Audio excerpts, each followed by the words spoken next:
Kode ini kode harusnya.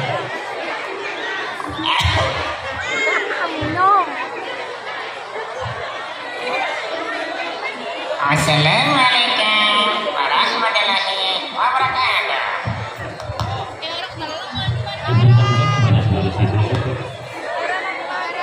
Siapa yang mau ngomong? Yang lainnya mana?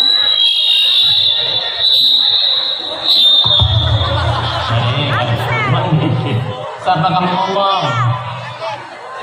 Ini cuma segini sih semuanya. Enggak, memang perasaan ada 2 penampilan mungkin.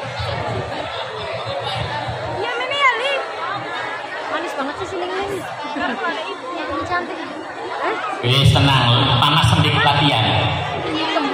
Assalamualaikum warahmatullahi wabarakatuh. Kami dari kelas 9F akan menampilkan pagelaran seni yang berjudul Merdeka atau mati. Selamat menyaksikan. Selamat menyaksikan. Yuk, persiapan.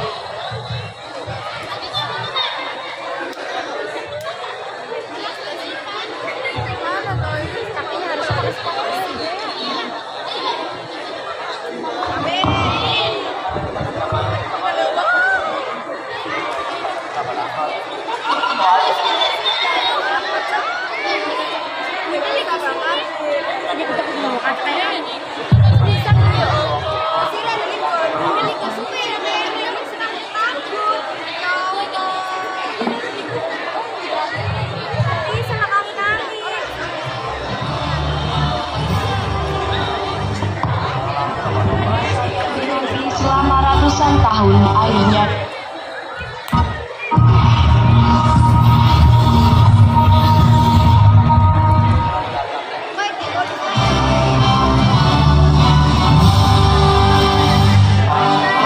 masa yang dinanti selama ratusan tahun akhirnya datang juga.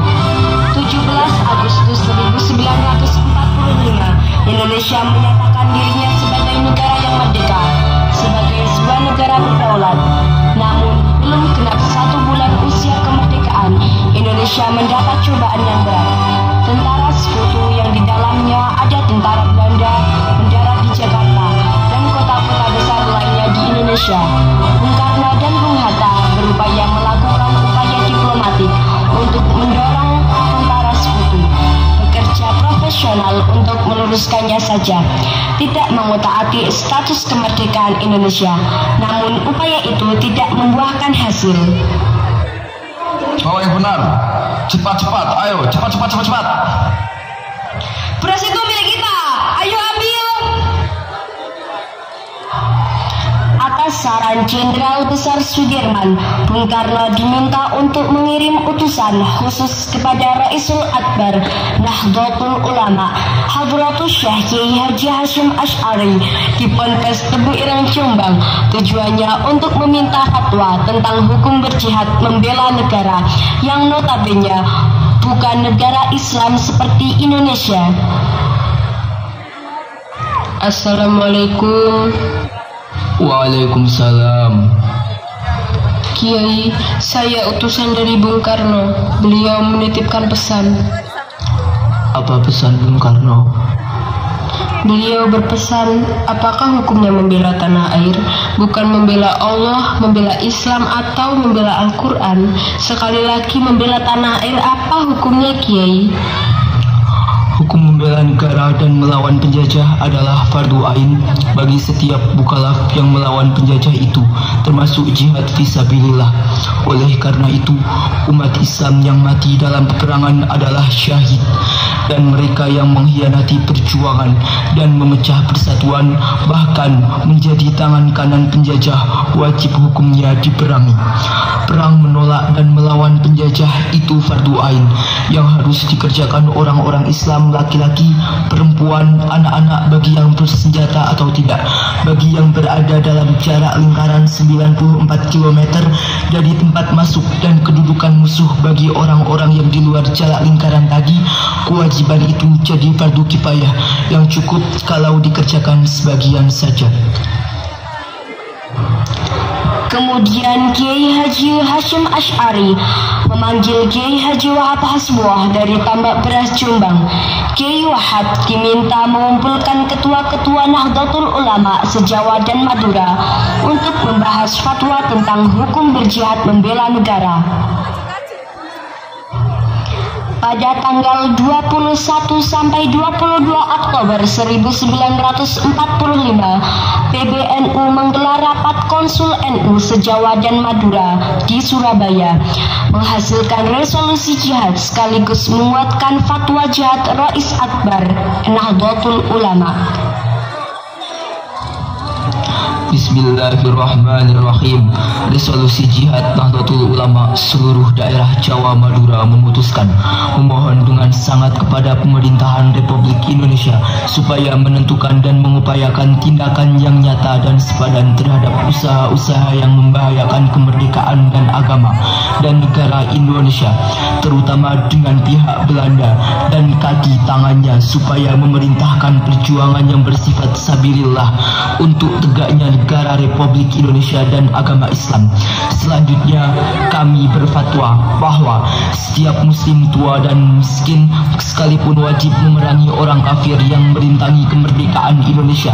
Yang kedua, pejuang yang mati dalam perang kemerdekaan Indonesia layak disebut syuhada.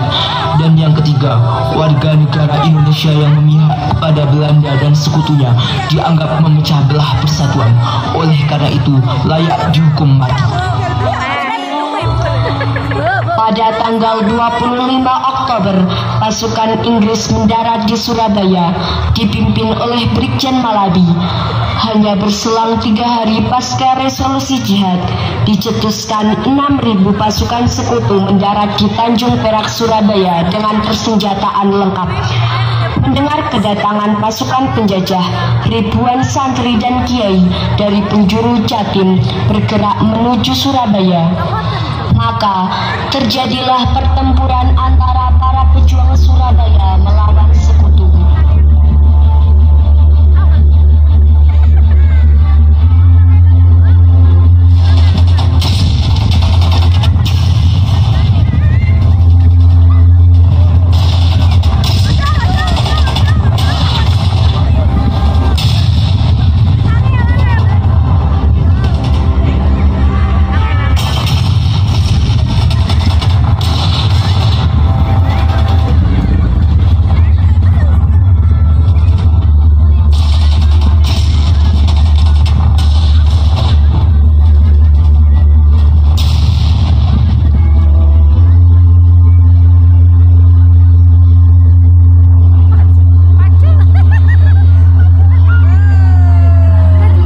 Tanggal 30 Oktober 1945 telah terjadi gencatan senjata antara Laskar Arek-Arek Surabaya dan pasukan sekutu Inggris. Sore hari usai kesepakatan gencatan senjata, rombongan Biro Kontak Inggris menuju ke Gedung Internasio yang terletak di samping Jembatan Merah. Namun, sekelompok pemuda Surabaya menolak penempatan pasukan Inggris di gedung tersebut. Mereka meminta pasukan Inggris kembali ke Tanjung Perak sesuai kesepakatan gencatan senjata. Tolong beritahu mereka bahwa kita setuju gencatan senjata dengan Indonesia. Iya, Pak. Jangan ingkari kesepakatan itu, karena itu membuat nama baik kita hilang dan tidak dipercaya lagi. Tenang, saudara-saudara. Bung Karno dan Bung Hatta telah setuju untuk gencatan senjata. Kawan itu benar, lucuti saja mereka, lucuti senjatanya, lucuti. Ayo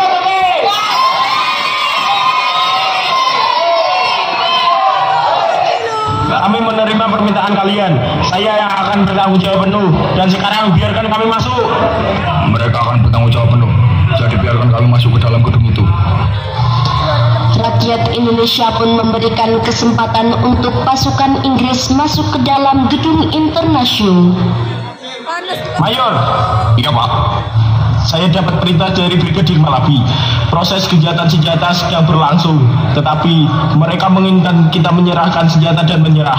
Akan tetapi, Jenderal memerintahkan kita untuk mengambil tindakan apapun yang diperlukan untuk memastikan keamanan bagi pasukan. Siap, Kapten. Akhirnya terjadi ketegangan yang menyulut baku tembak.